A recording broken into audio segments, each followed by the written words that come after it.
So I'm really hoping that by next week, hopefully, that I will be starting work somewhere.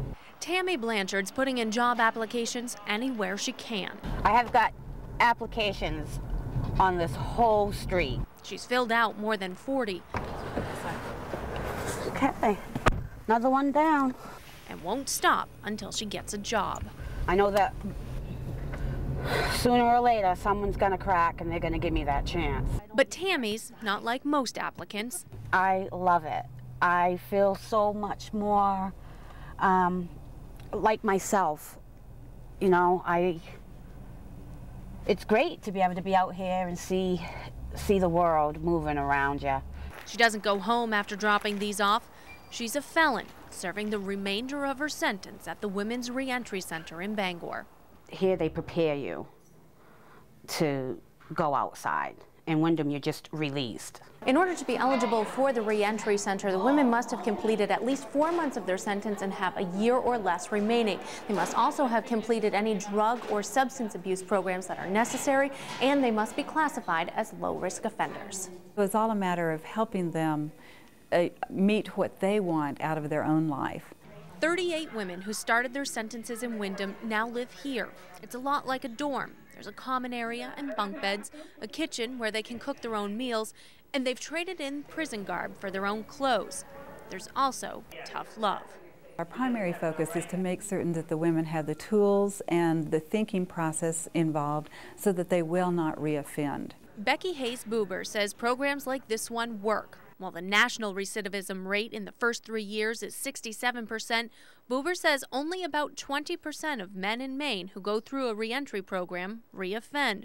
She expects the numbers on the women's side to be similar. We know that giving this level of support makes a huge difference. After an orientation period and some classes to prepare them to reintegrate into society, the women can apply to go out into the community and find a job or go to school. This 40-year-old woman from Washington County who doesn't want to be identified has done just that. This has helped with that because it's given me plenty of opportunities to better myself and to start over in a positive way. She's now part of Chimbro's welding training program. After her release in June, she'll work at the site in Brewer. She says she's gone from being angry and having no life plans to taking hold of her future. Today I've learned a lot while being incarcerated and through the system and through the classes that I've been offered and the help that I've had from people, and so today I'm a different person and I know what I want. The women who live here are allowed to go out, but there are a lot of rules. We do have security measures in place, including drug testing. We do that for the women who are out in the community, as well as some random drug testing for women in here, as well as other things. We test them for cigarette smoking, because that's not allowed.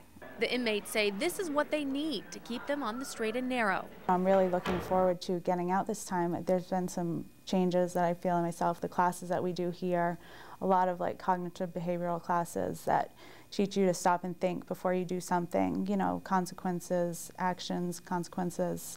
Jody also says this way being back on her own isn't overwhelming. Instead, she can put the pieces of her life back together a little at a time. It's not all at once. Tammy's hopeful that the next piece to her puzzle is a job. I just want to work. I want to work so bad. I'm willing to do anything. She worries that if she doesn't have a job by the time she's released, she may fall into old habits. And I don't want to.